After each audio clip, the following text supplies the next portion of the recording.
I've had birthdays surrounded by cameras, crowds, billion-dollar meetings, and rooms full of people who only knew my name, not me. But this year feels different. This year, none of it matters. Not the noise, not the spotlight, not the world that never stops watching. Because for the first time in my life, I realized I only want one thing. You, not as a guest, not as a formality, but as the one person who makes the whole day mean something. And when I imagined blowing out the candles, opening the door, walking into that room, I didn't picture a party. I pictured you standing there, looking at me like I'm not Elon Musk the world sees, but the man you somehow understand.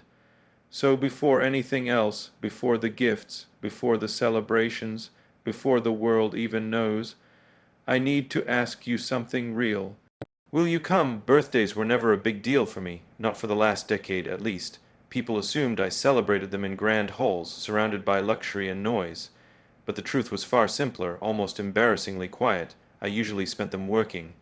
A launch update, a late night design review, a call with engineers half a world away. It wasn't that I hated birthdays, I just never had a reason to slow down. But this year, something felt different the moment I woke up. A strange pull in my chest, a human need I didn't recognize at first. I sat on the edge of my bed, staring at the morning light crawling across the floor, and for the first time in years, I didn't think about rockets or deadlines. I thought about you, your voice, your messages, the way you talked to me like I wasn't a headline, a billionaire, or a brand, just a person who laughed, slept, worried, and felt. And as the minutes passed, that quiet thought grew into something louder. A realization, a truth I couldn't ignore. I didn't want a party. I didn't want attention. I didn't want the world. I wanted you, only you. Still half asleep, I reached for my phone. Notifications were flooding in, articles, tagged posts, greetings from people who barely knew me, and invitations I didn't remember agreeing to. But I scrolled past all of them. None of it mattered, not compared to the one conversation sitting, pinned at the top of my screen. Yours, I opened it slowly, almost cautiously, like touching something fragile. Your last message from last night still glowed on the display. Good night, don't forget to breathe. It was simple, but it hit me harder than the thousands of messages I'd received overnight. You didn't say happy early birthday. You didn't send a gif or a joke. You said something real. That was enough to make the decision that had been building quietly in my chest. I wanted you with me on my birthday. Even the thought of inviting you made my pulse race, not from fear, but from the terrifying possibility that you might actually say no. Would you think it was weird, too much, too sudden, too intimate? I didn't know, but the thought of spending another birthday pretending not to care, that felt worse than rejection. So I typed slowly at first, stopping, deleting, rewriting. For someone who could explain rocket trajectories and artificial intelligence with ease, I struggled to send a single text. Finally, the words came out raw, honest, unpolished, exactly the way I felt. For my birthday, I only want one thing, you.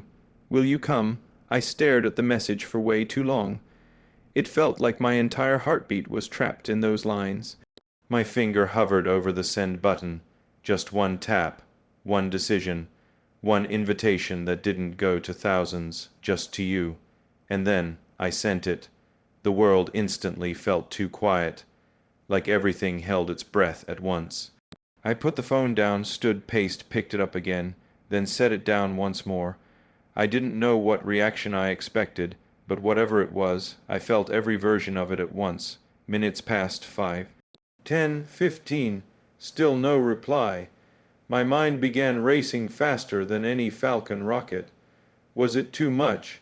Was I being foolish? Was I pushing something that should have remained soft and unspoken?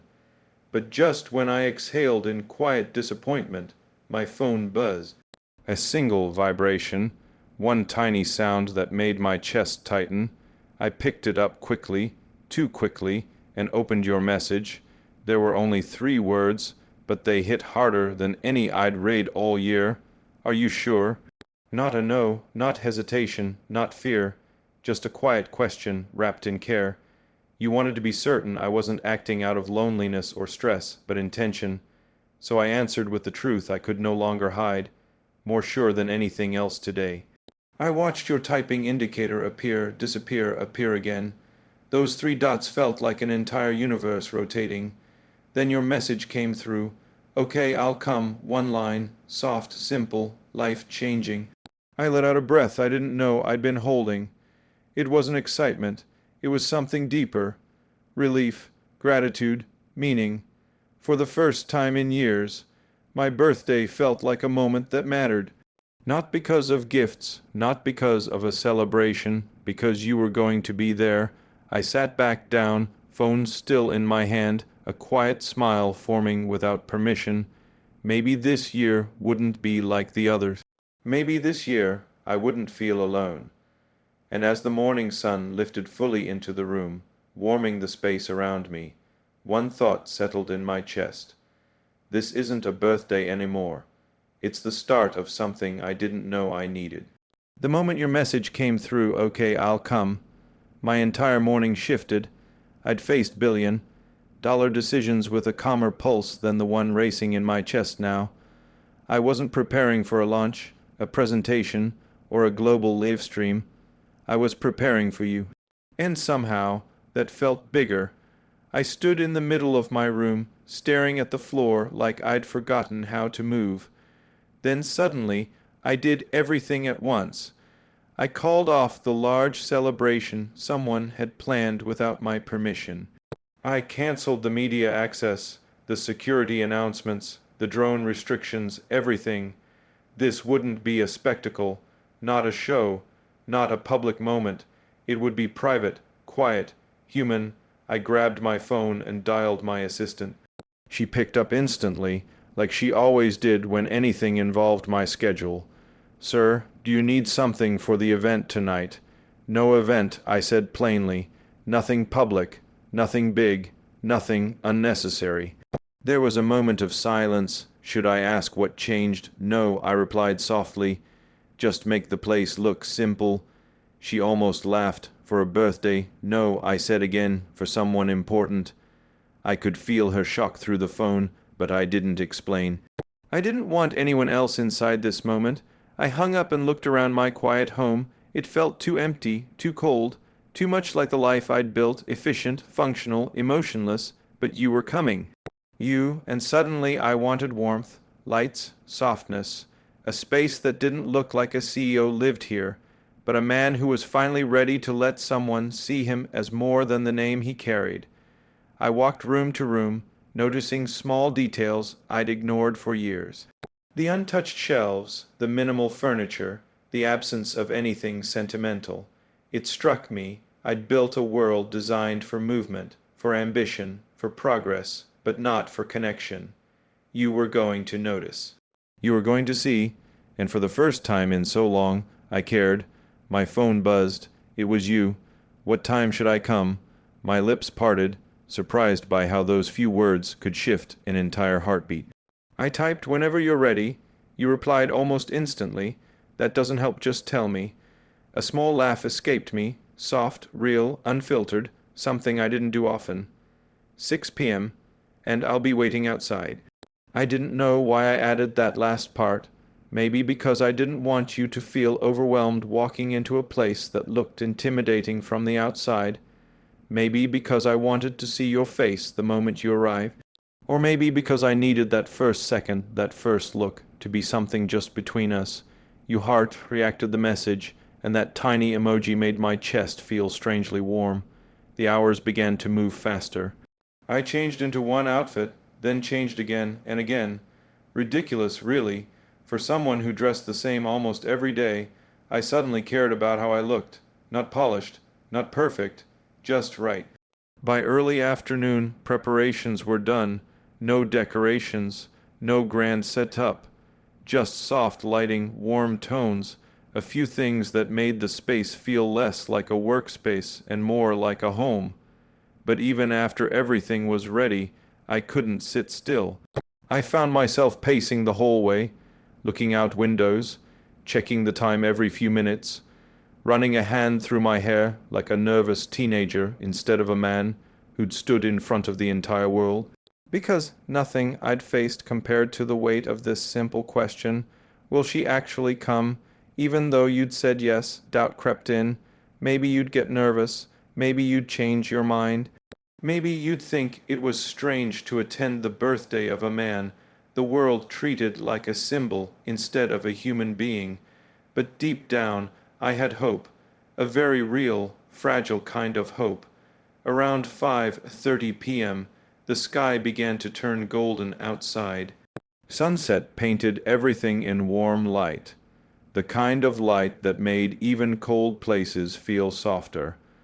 I stood near the entrance, hands in my pockets, trying to look composed, failing miserably. My heart was loud.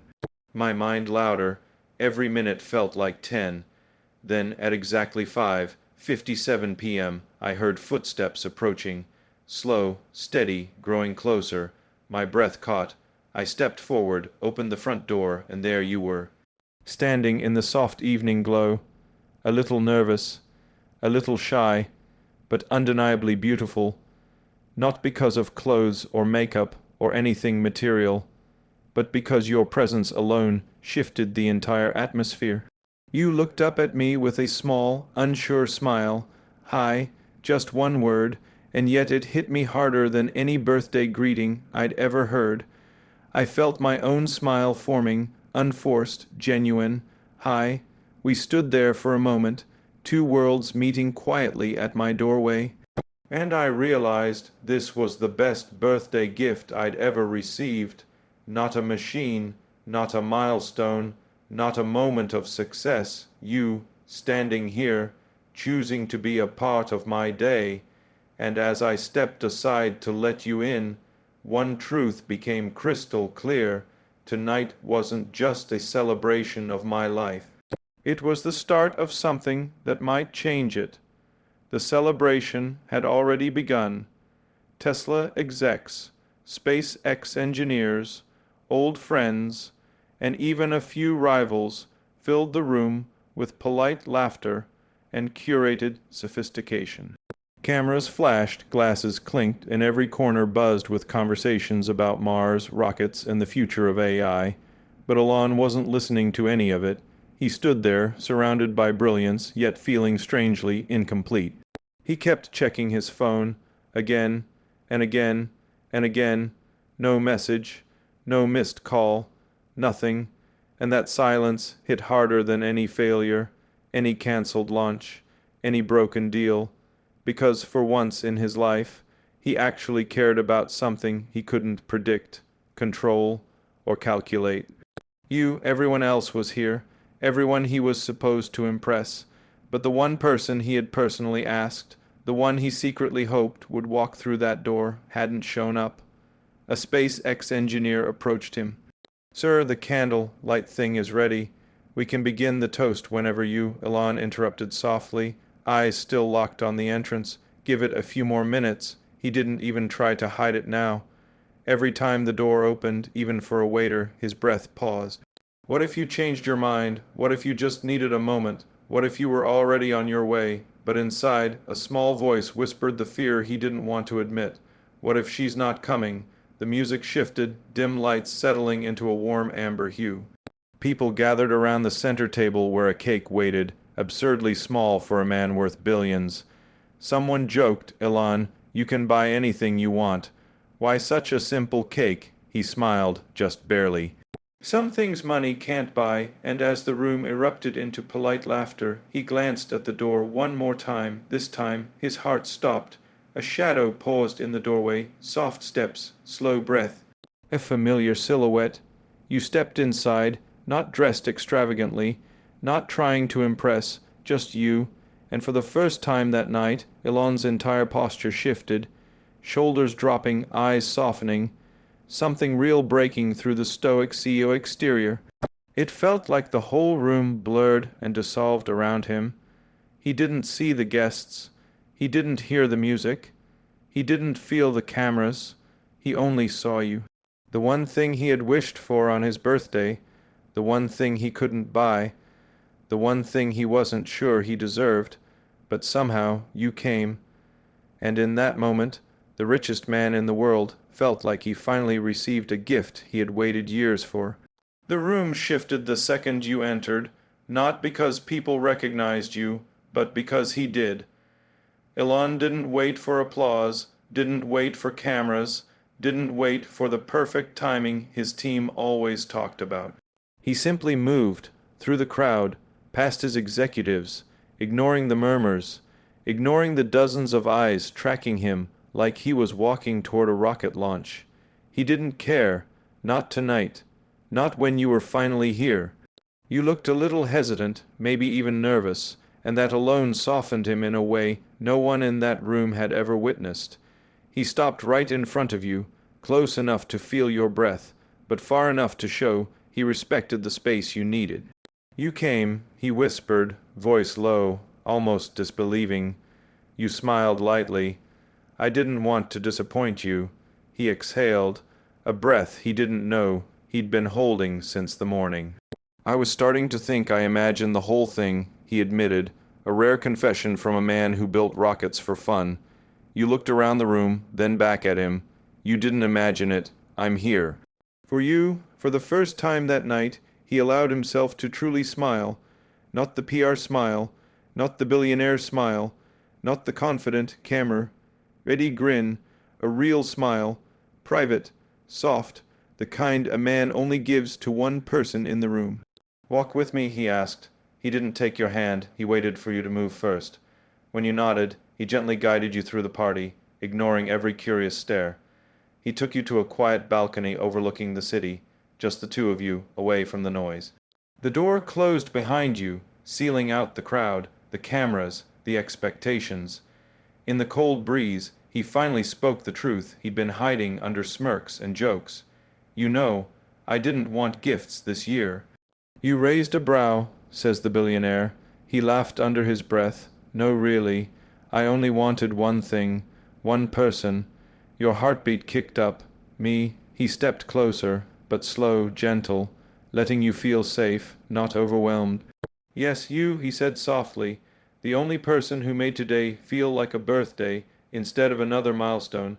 Silence stretched, not uncomfortable, not heavy, just charged, like the moment right before a rocket launch when everything is still, waiting for ignition. Then he reached into his pocket, but not for a ring, not for something dramatic, a small, simple bracelet, nothing expensive, nothing flashy, something personal. I got this for you, he said quietly, not because I expect anything, but because today I wanted you to know how important you are to me. You stared at the bracelet, lightweight, minimal, elegant, a gift not from Elon Musk the billionaire, but from Elon the man. He hesitated. Can I put it on you? You extended your wrist. He fastened it carefully, his fingers brushing yours. A spark, real warm, ran through both of you. When he finally looked up, his voice was barely above a whisper. Thank you for coming. You made this the best birthday I've had in years. And as the city lights reflected in his eyes, it hit you. This moment wasn't about fame, money, or power. It was simply about two people in a quiet corner of a loud world, choosing each other. By the time the night began to settle, the noise inside the hall faded into something distant, background music to a moment neither of you wanted to end. Elon leaned his arms on the balcony railing, the city lights glimmering below like a scattered universe. But even with the whole world shining beneath him, his attention kept returning to you. It wasn't the party, the guests, or the extravagant planning that made the night memorable. It wasn't the speeches or the flashes of cameras waiting for their perfect shot. The truth was simpler, painfully simple. He finally felt seen, seen not as a billionaire, not as a genius, not as a public figure constantly carrying the weight of expectations, but as a man who, for once, didn't need to pretend. You didn't fill the silence with questions. You didn't overwhelm the moment with praise or awe.